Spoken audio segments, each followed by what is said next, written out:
Welcome to the Noon Whistle. Our special guest today is newly retired Chief Christensen. We'll just call him Chief Christensen of the Elkhorn Police Department. So thanks for taking time. No problem. You have time now. It is. Yes. Yeah, you have time. Well, congratulations. Thank you for your service. And we're glad to have you. And I'd like to walk through kind of your career, but also some things that have gone on or changed in Elkhorn over the years from the time you were an officer, which was a couple years ago, until now. Just a couple. Just a couple of years. in more than law enforcement, let's not just talk law enforcement, because you're an Elkhorn alumni. Your family is raised here. Your wife is an alumni. You've been a coach. You've been an official. You've been a referee. I mean, you have touched Elkhorn in more than just law enforcement. So we got to talk about all that. Okay, this might take more than 15 minutes. All right, let's get at it. All right, let's get at it. You're kind of pushing me. That's You're all right. anxious to get at this. Yeah. And I've had the pleasure to work with you, and you were inspirational to me and a mentor to me. So yeah, we'll probably bring up that stuff too. Okay. Probably not all the stories, but some. Just some. Just some. Okay. Yeah, we'll be careful about that. So your law enforcement career started really in high school. It did, actually. And how did it start in high school? They actually had an Explorer program through the Boy Scouts. Okay. So myself and some other former Elkhorn alumni participated in that program. And that's kind of how I came to Elkhorn PD. And that was an introduction to law enforcement, or what did they have you do that introduced you to law enforcement? It was.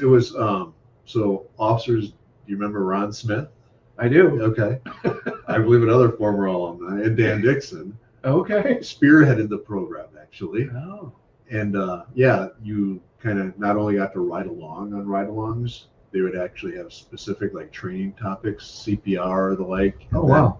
We would work like the events at the high school, basketball games with them and the like, and just being kind of learning So the you training. do like the crowd control and stuff like Yeah, we'd that, sit- walk around at right, games? yes. Did you have a uniform? Yeah, we did. Really? Actually. Yeah. Huh. Light blue. Not dark. Not dark. Light blue. So you were part of the police department. They said, hey, you're not getting the same color as we did. Right, exactly. Well, there was another Elkhorn guy that had a law enforcement career that was one with you, right? Was Pete Jaski? He was. Was he? Yes, actually. All right. And I think he ended up in South Milwaukee, Yeah. South Milwaukee PD for years and extended years. career there. Another retired guy. Yes. But all right. So the reserve program, and then you decided like this is what I want to do, or before that, had you already known I want to be a law enforcement Yeah, officer? no, I knew before that that law enforcement was kind of going to be my career choice. Okay. Thanks in great part to my former brother-in-law, who was in the field at the time, and kind of, I guess, piqued my interest in the profession, so to speak. Okay. So he was the driving force. Nice. So your first law enforcement job was that in Elkhorn? It was actually. It was. Yep. Former Chief Geezy hired me part-time as a reserve officer, and that's how I landed my first career job. So reserve meaning part-time. Part-time, correct. Yeah.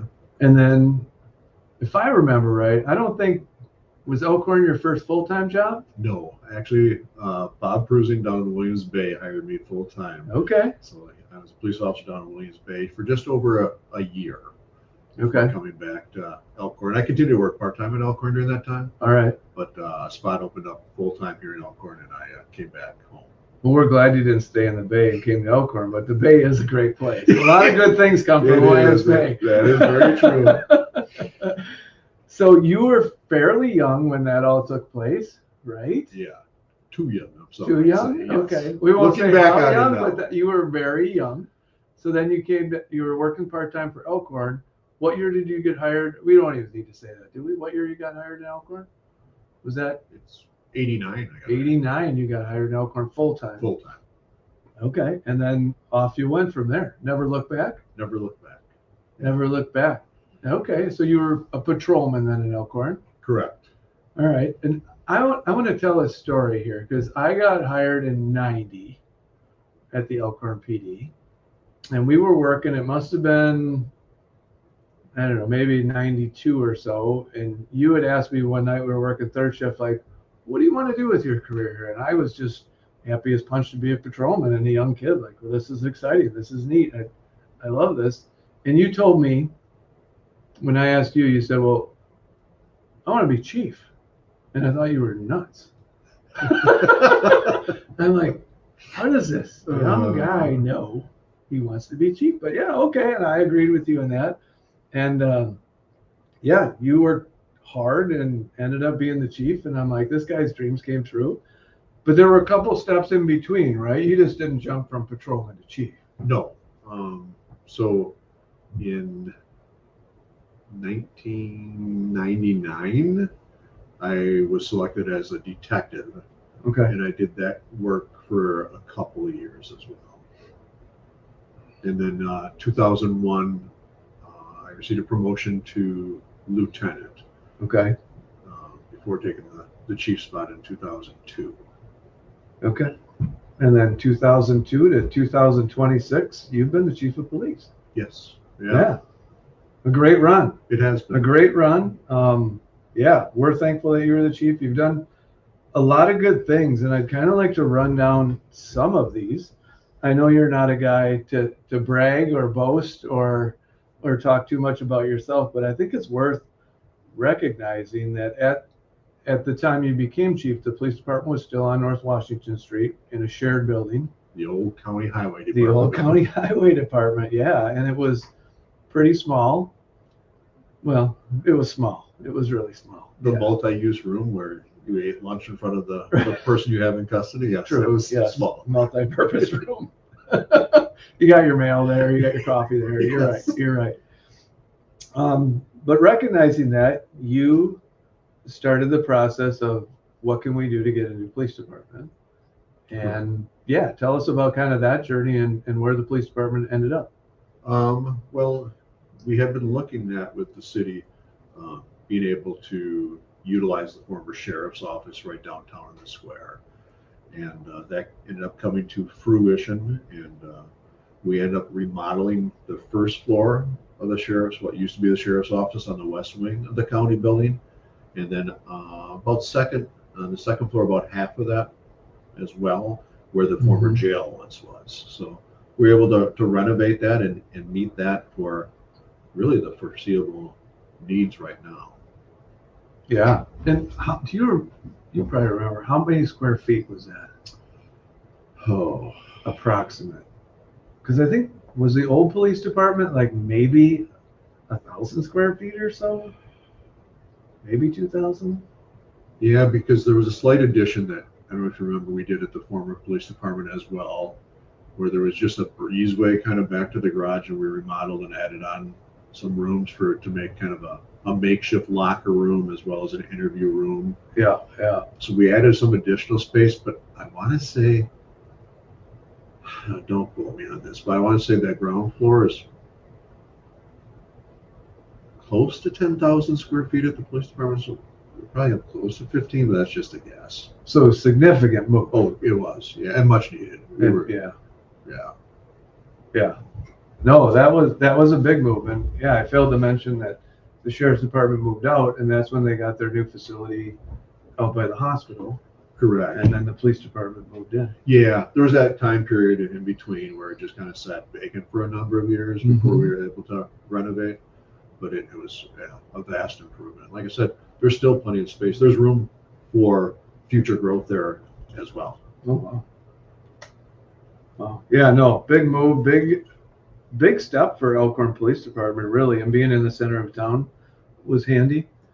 And so with that kind of launched some other things that I have note here of things that really you've been the forefront on, and a lot of that is technology as time passed, and switching to a new records management system, a more robust, a little more agile system that collected better information, I guess. Or maybe you could explain when you went to that records management system why that was. Yeah, so originally each kind of agency was on its own independent system of itself, so we couldn't communicate or talk to each other. Like the sheriff's records were just the sheriff's records. I couldn't see those without actually having to go ask the sheriff for those records, or Delavan PD, or whatever it may be. So the county actually started a search for a new records program, and at that time we basically were able to join in with them to get a shared system so that we could actually access each other's information, or look at records all at the same time. Okay. So we were the initial agency to join them, and now the county itself, every agency is on the same system, and we're all seeing or have access to those same records. Yeah, which is pretty crucial when it comes to having access to data that can solve crimes, right? Right. It's just, yeah, as you know, communication is key. Mm-hmm. And this is just another way to communicate. Yeah. Yeah. And then right along with that, when we talk technology, was something that's called the track system.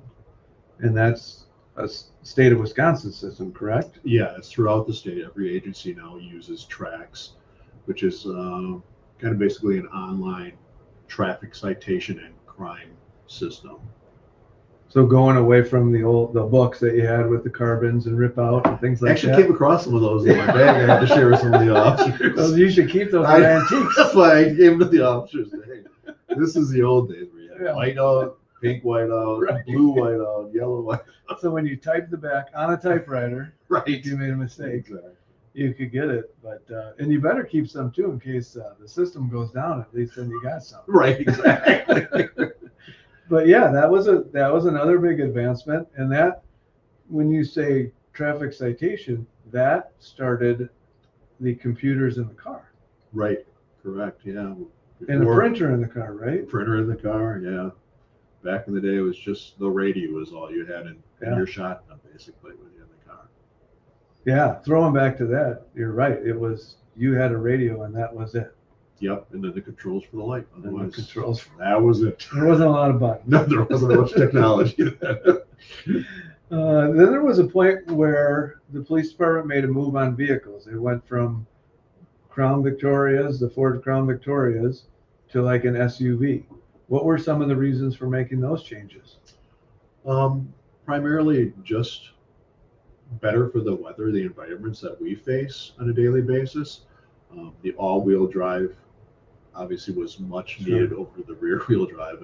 You may recall we used to weight down the trunks with sandbags to try and get enough weight to get through the snow.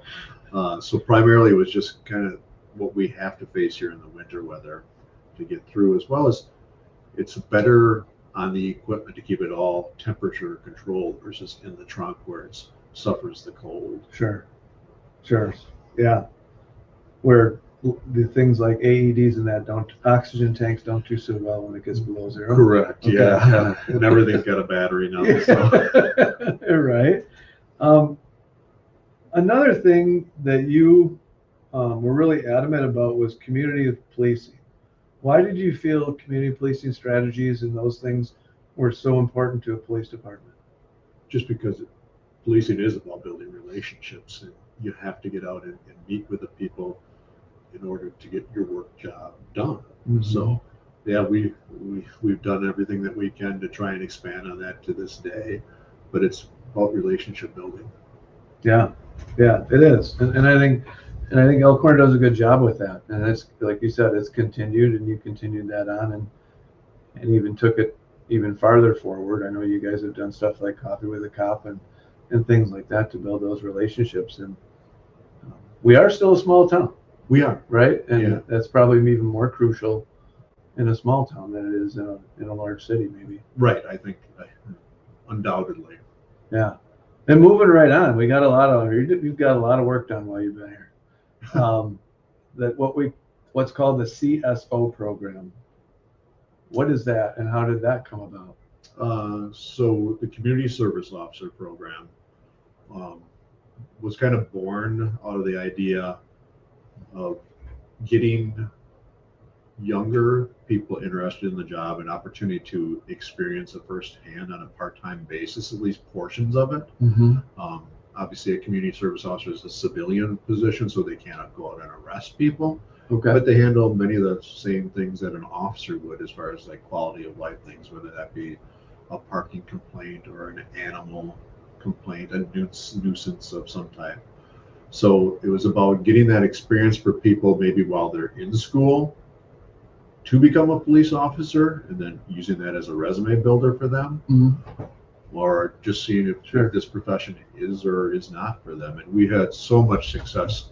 I'm trying to think now off the top of my head how many former CSOs we currently have as full-time officers, because it was a way for them to experience us and us to experience them at the same time, and be able to land them. And it's been just a great opportunity for us. Like having a job and an interview every day. Correct. Right? Yeah.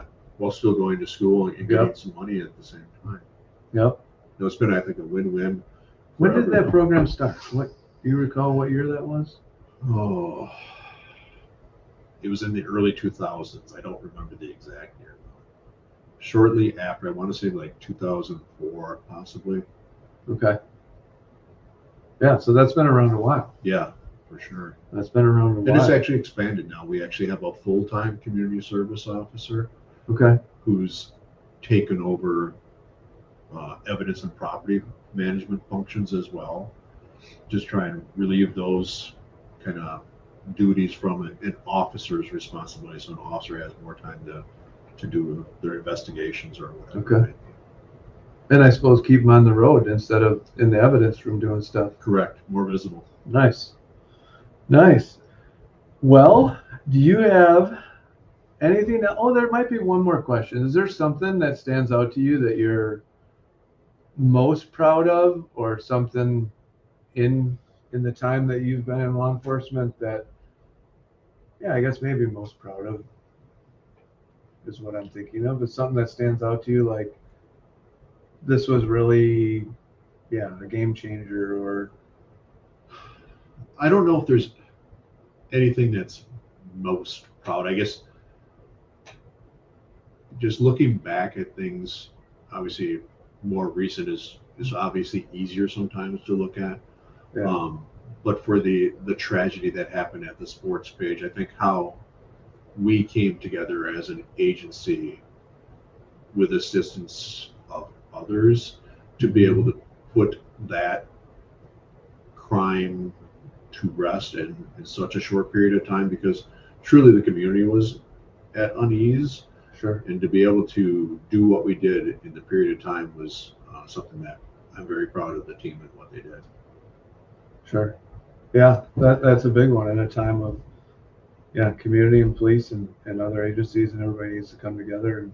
And it was truly it was a federal, a state, and a local all working together to come to the resolution in such a fast pace. And to see that cooperation and be able to lead that was something that I'm obviously very proud of. And it was certainly an unfortunate tragedy. Yeah. Is there anything you'll miss about law enforcement?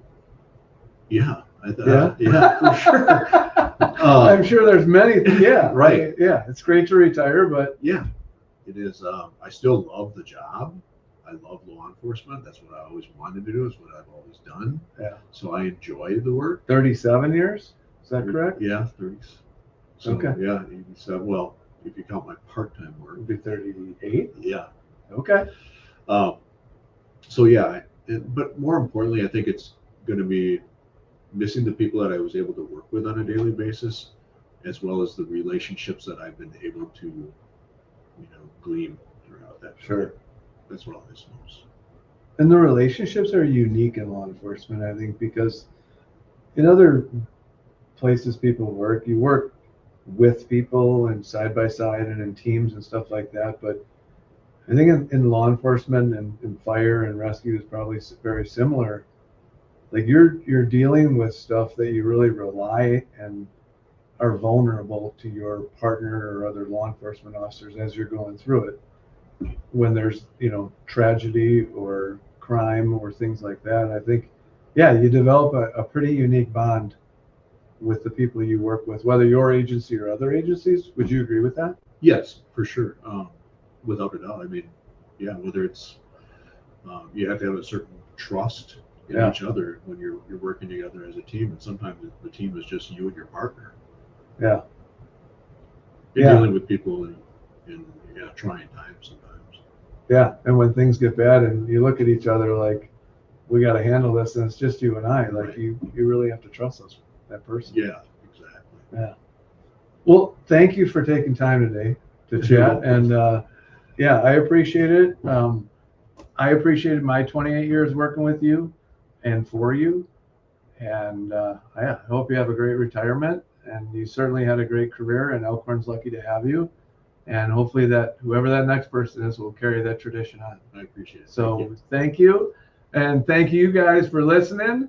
We are going to wrap it up here. So thanks again. And we will see you next time.